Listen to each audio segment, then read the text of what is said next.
ನಮಸ್ಕಾರ ಸ್ನೇಹಿತರೆ.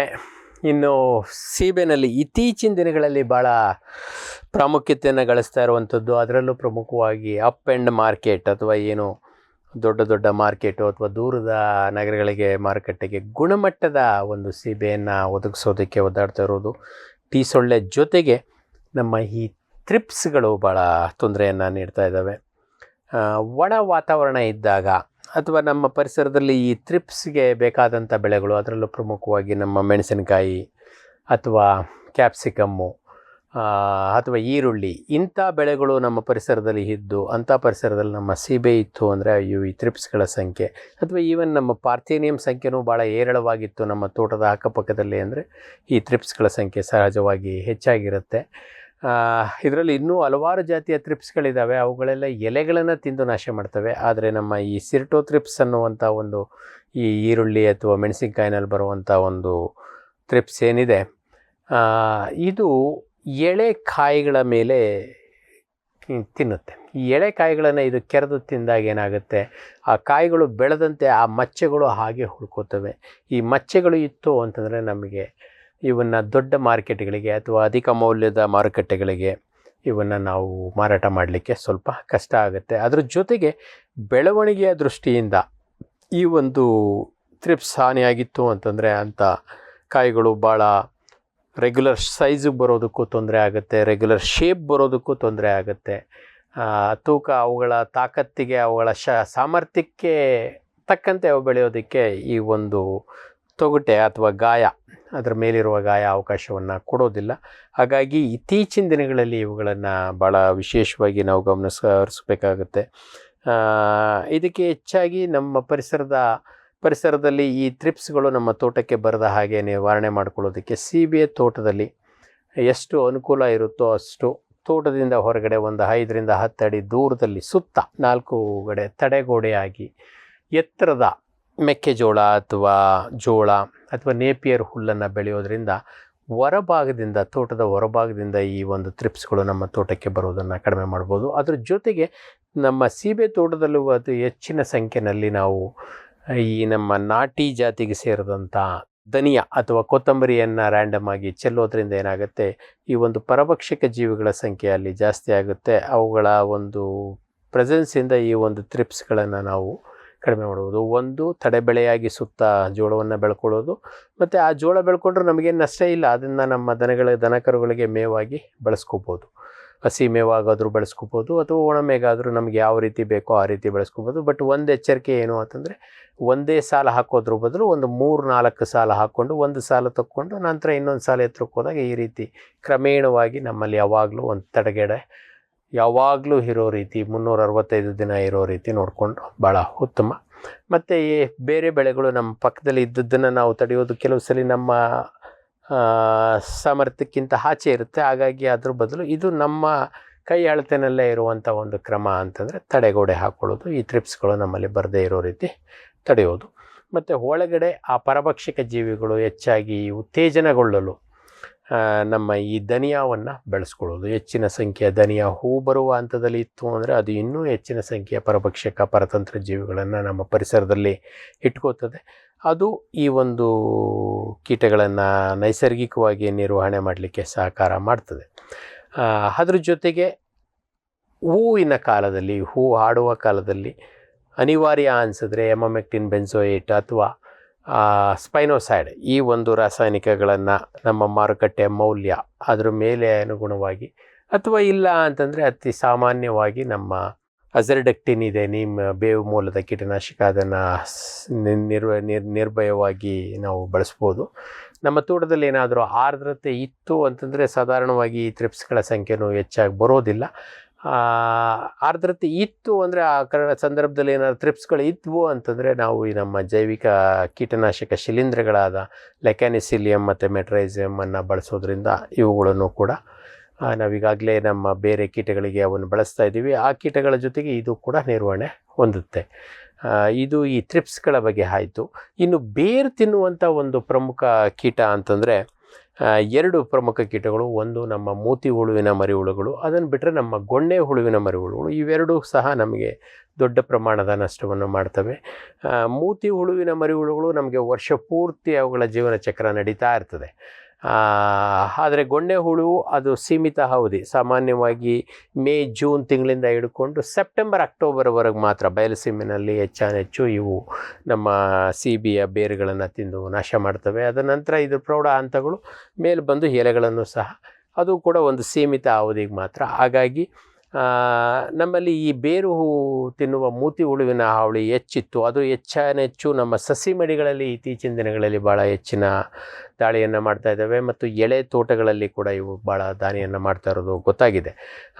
ಇಂಥ ಸಂದರ್ಭದಲ್ಲಿ ಸಸಿ ನಾಟಿ ಮಾಡಬೇಕಾದ್ರೆ ಅಥವಾ ಸಸಿ ಮಡಿಗಳಲ್ಲಿ ನಮ್ಮ ಮಡಿಯ ತಯಾರಿಸಬೇಕಾದ್ರೆ ಅಥವಾ ನಮ್ಮ ಗೊಬ್ಬರ ಮತ್ತು ಮಣ್ಣು ಮತ್ತು ಈ ಒಂದು ಇದನ್ನು ಪುಡಿಯನ್ನು ಮಿಶ್ರಣವನ್ನು ತಯಾರಿಸಬೇಕಾದ್ರೆ ಅದ್ರ ಜೊತೆಗೆ ಬೇವಿನ ಹಿಂಡಿ ಮತ್ತು ಮೆಟ್ರೈಸಿಯಮ್ ಅನೆಸೋಪ್ಲಿಯೆ ಅನ್ನುವಂಥ ಈ ಜೈವಿಕ ಕೀಟನಾಶಕ ಶಿಲೀಂಧ್ರವನ್ನು ಅನಿವಾರ್ಯವಾಗಿ ಮಿಶ್ರಣ ಮಾಡಿಕೊಂಡ್ರೆ ನಮ್ಮ ಈ ಕೀಟಗಳ ನಿರ್ವಹಣೆ ಭಾಳ ಸರಳ ಆಗ್ತದೆ. ಈಗ ಆಲ್ರೆಡಿ ನಾವು ಅದ್ರ ಬಗ್ಗೆ ಭಾಳಷ್ಟು ಚರ್ಚೆಗಳನ್ನು ಗೊಣ್ಣೆ ಹುಳು ಬಗ್ಗೆ ಮಾಡಿದ್ದೀವಿ. ಅದ್ರ ಬಗ್ಗೆ ವಿಶೇಷವಾಗಿ ಬೇಡ.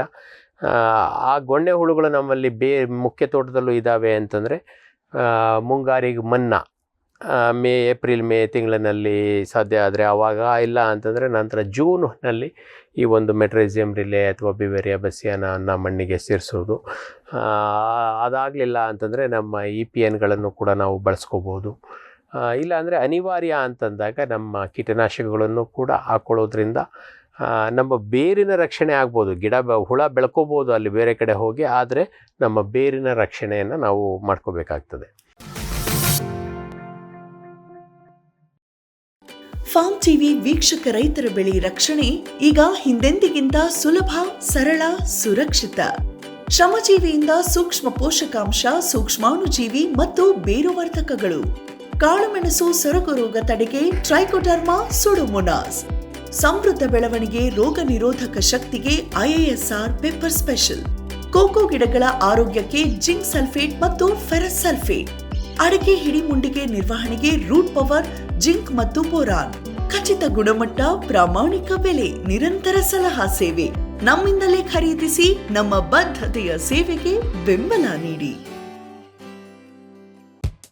ಶ್ರಮಜೀವಿ ಫಾರ್ಮ್ ಟಿವಿಯಿಂದ ಜಸ್ಟ್ ಸೀಡ್ಸ್, ಕೈತೋಟ, ಸ್ವಂತಕ್ಕೆ ಬೆಳೆ ಮತ್ತು ತಾರಸಿ ತೋಟಗಳಿಗೆ ತರಕಾರಿ ಮತ್ತು ಹೂ ಬೀಜಗಳು.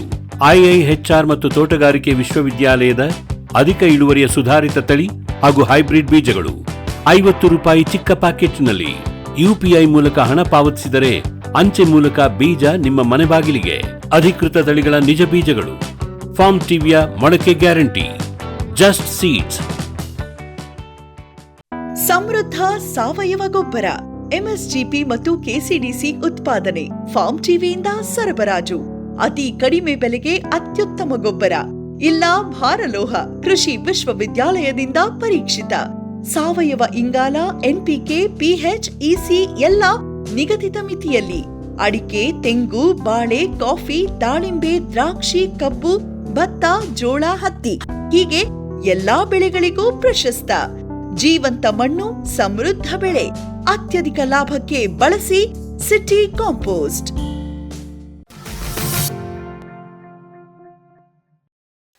ಸೀಬೆಗೆ ಬರುವಂಥ ಇನ್ನೊಂದು ಪ್ರಮುಖ ಕೀಟ ಅಂತಂದರೆ, ಇತ್ತೀಚಿನ ದಿನಗಳಲ್ಲಿ ದಕ್ಷಿಣ ಭಾರತದಲ್ಲೂ ಭಾಳಷ್ಟು ತೊಂದರೆಯನ್ನು ಕೊಡ್ತಾ ಇರುವಂಥದ್ದು ಅಂದರೆ ತೊಗಟೆ ಕೊರೆಯುವಂಥ ಹುಳ. ತೊಗಟೆ ಕೊರೆಯುವಂಥ ಹುಳ ಇಂದ್ರಬೆಲ ಟೆಟ್ರಾನಿಯಸ್ ಅಂತೇಳಿ ನಾವು ಇದನ್ನು ಕರಿತೀವಿ. ಇದು ಭಾಳಷ್ಟು ಜಾತಿಯ ಮರಗಳ ಮೇಲೆ ಬರುವಂಥದ್ದು. ಅದರಲ್ಲೂ ಪ್ರಮುಖವಾಗಿ ನಮ್ಮ ಸಪೋಟದಲ್ಲೂ ಕೂಡ ಇದು ಹಾನಿಯನ್ನು ಮಾಡುತ್ತೆ. ಅದನ್ನು ಬಿಟ್ಟರೆ ನಮ್ಮ ಇತ್ತೀಚಿನ ದಿನಗಳಲ್ಲಿ ಭಾಳ ಹೆಚ್ಚಿನ ತೋಟಗಳಲ್ಲಿ ಬರ್ತಾ ಇರುವಂಥ ನಮ್ಮ ಆಮ್ಲ ಅಥವಾ ಏನಂತೀವಿ ನಮ್ಮ ನೆಲ್ಲಿಕಾಯಿ, ಬೆಟ್ಟದ ನೆಲ್ಲಿಕಾಯಿ, ಈ ಮರದಲ್ಲಿ ಇದು ಭಾಳ ದೊಡ್ಡ ಪ್ರಮಾಣದ ಹಾನಿಯನ್ನು ಮಾಡ್ತಾಯಿದೆ. ಮತ್ತು ಇತ್ತೀಚೆಗೆ ಭಾಳಷ್ಟು ಜನ ಹೊಸ ತೋಟಗಾರರನ್ನು ಆಕರ್ಷಿಸಿರುವಂಥ ನೇರಳೆ ಕೂಡ ಇದಕ್ಕೆ ಭಾಳ ನೇರಳೆ ಮರಕ್ಕೂ ಇದು ಭಾಳ ಹಾನಿಯನ್ನು ಮೌಂಟು ಮಾಡ್ತಾ ಇದೆ. ಈ ಒಂದು ಕೀಟದ ವಿಶೇಷತೆ ಏನಪ್ಪ ಅಂದರೆ ಇದು ಮುಂಗಾರು ಮುಗಿದ ನಂತರ ಶುರುವಾಗ್ತದೆ. ಸಾಮಾನ್ಯವಾಗಿ ಸೆಪ್ಟೆಂಬರ್ ಅಕ್ಟೋಬರ್ ತಿಂಗಳಲ್ಲಿ ಈ ಒಂದು ಪತಂಗ ಹೊರಗೆ ಬರ್ತದೆ. ಪತಂಗ ಹೊರಗೆ ಬಂದದ್ದು ವರ್ಷಕ್ಕೆ ಇದು ಸಹ ಒಂದೇ ಸಂತತಿಯನ್ನು ಮುಗಿಸುವಂಥದ್ದು. ಹೊರಗೆ ಬಂದದ್ದು ಸಾಧಾರಣವಾಗಿ ಈ ಕೌಡುಗಳು ಹೊಡೆಯುವಂಥದ್ದು ಎಲ್ಲಿ ಬ್ರ್ಯಾಂಚಿಂಗ್ ಆಗುತ್ತೋ, ಎಲ್ಲಿ ರೆಂಬೆಗಳು ಹುಟ್ಕೋತವೋ, ಮುಖ್ಯ ಕಾಂಡದ ಮೇಲೆ ರೆಂಬೆಗಳು, ಅಂಥ ಒಂದು ಸಂದುಗಳಲ್ಲಿ, ಅಂಥ ಒಂದು ಇದರಲ್ಲಿ, ತೊಗಟೆಯ ಸಂದುಗಳಲ್ಲಿ ಈ ಮೊಟ್ಟೆಗಳನ್ನು ಇದು ಇಡುತ್ತೆ. ಈ ಮೊಟ್ಟೆಯಿಂದ ಹೊರಬಂದಂಥವು ಆರಂಭದಲ್ಲಿ ಮೊದಲು ಏನು ಮಾಡ್ತವೆ ಅಂತಂದರೆ ಆ ತೊಗಟೆಯನ್ನು ಕೆರೆದು ಒಂದು ಗೂಡನ್ನು ಮಾಡ್ಕೋತವೆ. ಮೇಲ್ಗಡೆ ತೊಗಟೆಯನ್ನು ಕೆರೆದು ಒಂದು ಗೂಡನ್ನು ಮಾಡ್ಕೋತವೆ ಮತ್ತು ಆ ಗೂಡಿಂದ ಹೊರಗಡೆ ಇವು ಯಾವತ್ತೂ ಬರೋದಿಲ್ಲ. ಈ ಗೂಡನ್ನು ರಕ್ಷಣೆ ಮಾಡ್ಕೊಳ್ಳೋದು ಏನು ಅಂದರೆ ನೇರವಾಗಿ ಬಿಸಿಲಿಗೆ ಬೀಳಬಾರ್ದು. ಮತ್ತು ಇವು ಪಕ್ಕಾ ನಿಶಾಚಾರಿ ಕೀಟಗಳು. ರಾತ್ರಿ ಎಲ್ಲ ಇವು ಕೆಲಸ ಮಾಡ್ಕೋತಾ ಇರ್ತವೆ ಮತ್ತು ಆ ಗೂಡನ್ನು ಮಾಡ್ಕೋತವೆ, ಒಂದು ಕೊಳವೆಯನ್ನು ಮಾಡ್ಕೋತವೆ, ಒಂದು ಟನಲ್ ಮಾಡ್ಕೋತವೆ, ಒಂದು ರಸ್ತೆ ಸಬ್ವೇಗಳನ್ನು ಯಾವ ರೀತಿ ಮಾಡ್ಕೋತಾರೋ ಅದು ಭೂಮಿ ಕೆಳಗೆ ಮಾಡ್ತಾರೆ. ಆದರೆ ಇವು ಭೂಮಿ ಮೇಲ್ಗಡೆನೆ ಅಥವಾ ನಮ್ಮ ತೊಗಟೆಯ ಮೇಲ್ಗಡೆನೆ ಈ ಒಂದು ಟನಲ್ಗಳನ್ನು ಮಾಡ್ಕೋತದೆ. ಈಗ ನಮ್ಮ ರೈಲ್ವೆ ಸ್ಟೇಷನ್ಗಳಲ್ಲಿ ನೀವು ನೋಡಿರ್ಬೋದು, ರೈಲ್ವೆ ಸ್ಟೇಷನ್ ಅಕ್ಕಪಕ್ಕದಲ್ಲಿ ಯಾವ ರೀತಿ ಜನಗಳಿಗೆ ನೆರಳು ಒದಗಿಸ್ಕೋದಕ್ಕೆ ಅಥವಾ ಮಳೆಯಿಂದ ರಕ್ಷಣೆ ನೀಡೋದಕ್ಕೆ ಇದನ್ನು ಹಾಕಿರ್ತಾರೋ ಆ ರೀತಿ ಒಂದು ರಕ್ಷಣೆಯನ್ನು ನಮ್ಮ ಈ ಒಂದು ತೊಗಟೆ ಕೊರ್ಕ ಮಾಡ್ಕೋತದೆ. ಅದರ ನಡುವೆನೇ ಇದರ ಸಂಚಾರ ಏನಿದ್ರು ಆ ರಸ್ತೆನಲ್ಲೇ, ಅದರಿಂದ ಹೊರಗಡೆ ಯಾವತ್ತೂ ಇದು ಬರೋದಿಲ್ಲ. ಇದರಿಂದ ಇನ್ನೂ ಒಂದು ರಕ್ಷಣೆ ಏನು ಅಂದರೆ, ಒಂದು ನೇರವಾಗಿ ಬಿಸಿಲಿಗೆ ಒಟ್ಕೊಳ್ಳದೆ ಇರೋದು, ಮತ್ತು ಎರಡನೇದು ಅದರ ನೈಸರ್ಗಿಕ ಶತ್ರುಗಳ ದಾಳಿಗೆ ಒಳಗಾಗದೇ ಇರುವಂಥದ್ದು. ಅದಕ್ಕೆ ಆ ತೊಗಟೆ ಕೆರೆದಂಥ ತೊಗಟೆ ಪ್ಲಸ್ ಅದರ ಕಸ ಮತ್ತು ಒಂದಷ್ಟು ಅದರಿಂದ ಬಾಯಿಂದ ಬರುವಂಥ ಅಂಟು ಪ್ಲಸ್ ರೇಷ್ಮೆ, ಇವುಗಳನ್ನು 4 ಉಪಯೋಗಿಸ್ಕೊಂಡು ಅದು ಈ ತೊಗಟೆಯನ್ನು ರಕ್ಷಣೆಯನ್ನು ಮಾಡ್ಕೊಂಡಿರ್ತದೆ. ಮತ್ತು ಇದು ಒಂದು 3ನೇ ಹಂತಕ್ಕೆ ಅಥವಾ 4ನೇ ಹಂತ, 3 ಅಥವಾ 4ನೇ ಹಂತಕ್ಕೆ ಬಂದ ನಂತರ ಇದು ಕಾಂಡವನ್ನು ಕೊರೆದು ತೂತು ಮಾಡಿ ಒಳಗೆ ಹೋಗ್ತದೆ. ಕಾಂಡವನ್ನು ಕೊರೆದು ತೂತು ಮಾಡಿ ಒಳಗೆ ಹೋದರೆ ಅಲ್ಲಿಂದನೂ ಕೂಡ ಇದು ಕಾಂಡ ಕೊರಕದ ರೀತಿ ಕೆಲಸ ಶುರು ಮಾಡ್ತದೆ. ಮೊದಲ ಒಂದು 3-4 ಹಂತಗಳವರೆಗೆ ಇದು ತೊಗಟೆಯನ್ನಷ್ಟೇ ತಿಂದು ನಾಶ ಮಾಡುತ್ತೆ. ಭಾಳಷ್ಟು ಸಂದರ್ಭದಲ್ಲಿ ಗಿಡ ಎಳೆದಿತ್ತು ಅಂತಂದರೆ ಈ ತೊಗಟೆ ನಾಶ ಆದದ್ರಿಂದನೇ ಗಿಡ ಒಣಗೋಗ್ತದೆ. ಗಿಡ ಸ್ವಲ್ಪ ದಪ್ಪವಾಗಿತ್ತು ಅಂತಂದರೆ ಈ ತೊಗಟೆ ನಾಶ ಅದಕ್ಕೇನಂತ ನಷ್ಟ ಉಂಟು ಮಾಡೋದಿಲ್ಲ. ಆದರೆ ಕಾಂಡ ಕೊರತ ಆದಾಗ ಇದು ಆರಾಮಾಗಿ ಸರಳವಾಗಿ ಸತ್ತು ಹೋಗ್ತದೆ. ಹಾಗಾಗಿ ಈ ಕೀಟದ ಬಗ್ಗೆ ನಾವು ಭಾಳ ಎಚ್ಚರಿಕೆಯಿಂದ ವಹಿಸಬೇಕಾಗ್ತದೆ. ಸಾಧಾರಣವಾಗಿ ಸೆಪ್ಟೆಂಬರ್ ಅಕ್ಟೋಬರ್ ತಿಂಗಳಿಂದ ಆರಂಭವಾಗಿ ಜನವರಿ ಫೆಬ್ರವರಿ ಮಾರ್ಚ್ ತಿಂಗಳಿನಲ್ಲಿ ತನ್ನ ಜೀವನ ಚಕ್ರವನ್ನು ಮುಗಿಸ್ತದೆ. ಫೆಬ್ರವರಿ ಮಾರ್ಚ್ನಲ್ಲಿ ಇದು ಕೋಶಾವಸ್ಥೆಗೆ ಹೋದರೆ ನೆಕ್ಸ್ಟ್ ಸೆಪ್ಟೆಂಬರ್ ಅಕ್ಟೋಬರ್ವರೆಗೆ ಇದು ಕೋಶಾವಸ್ಥೆನಲ್ಲೇ ಇರುವಂಥ ಒಂದು ಕೀಟ. ಹಾಗಾಗಿ ಭಾಳಷ್ಟು ಸಂದರ್ಭಗಳಲ್ಲಿ ನಾವು ಈ ಒಂದು ಮುಂಗಾರಿಗೆ ಮೊದಲು ಕಾಂಡಕ್ಕೆ ಸುಣ್ಣ ಬಣ್ಣ ಬಳಿಯುವಂಥ ಒಂದು ಕಾರ್ಯಕ್ರಮ ಇತ್ತು. ಅದೇ ರೀತಿ ಮುಂಗಾರು ಮುಗಿದ ಮೇಲೆ ಹಿಂಗಾರಿಗೆ ಮೊದಲು ಈ ಒಂದು ಸುಣ್ಣ ಬಣ್ಣ ಬಳಿಯುವಂಥ ಕಾರ್ಯಕ್ರಮವನ್ನು ಈ ಒಂದು ಕೀಟಕ್ಕೋಸ್ಕರ ಇಂದಿನ ಪೂರ್ವಜರು ಮಾಡಿದರು ನಮ್ಮ ಕೃಷಿ ಸಂಸ್ಕೃತಿನಲ್ಲಿ. ಅದನ್ನೇ ನಾವು ಇಲ್ಲೂ ಕೂಡ ಈ ಕೀಟದ ನಿರ್ವಹಣೆಗೂ ಕೂಡ ಬಳಸ್ಕೋಬೋದು. ಅಂದರೆ ಮುಂಗಾರು ಮುಗಿದ ಮೇಲೆ ಸೆಪ್ಟೆಂಬರ್ ಅಕ್ಟೋಬರ್ ತಿಂಗಳಿನಲ್ಲಿ ದೀಪಾವಳಿಗೆ ಮೊದಲು ನಮ್ಮ ಈ ಒಂದು ಸೀಬೆ ಗಿಡ ಇರ್ಬೋದು ಅಥವಾ ಬೇರೆ ಇನ್ಯಾವುದೇ ಗಿಡ ಈ ಒಂದು ಕೀಟದ ಹಾವಳಿಗೆ ಗೊತ್ತಾಗುತ್ತೋ ಅವಕ್ಕೆಲ್ಲದಕ್ಕೂ ಸುಣ್ಣ, ಕೆಮ್ಮಣ್ಣು ಮತ್ತು ಸೆಗಣಿ ಇವುಗಳನ್ನು ಮಿಶ್ರಣ ಮಾಡಿ ಬೆಳೆಯೋದ್ರಿಂದ ಈ ಕೀಟ ಮೊಟ್ಟೆ ಇಡೋದನ್ನು ತಪ್ಪಿಸ್ಬೋದು. ಅಥವಾ ಮೊಟ್ಟೆ ಇಟ್ಟರೂ ಸಹ ಇದ್ರ ಮೇಲೆ ಅದು ಬೆಳೆದಿದ್ದು ಆ ತೊಗಟೆಯನ್ನು ಕೆರೆಯೋದಕ್ಕೆ ಇದಕ್ಕೆ ಅವಕಾಶ ಸಿಗದ ಹಾಗೆ ನಾವು ರಕ್ಷಣೆ ಮಾಡ್ಕೋಬೋದು.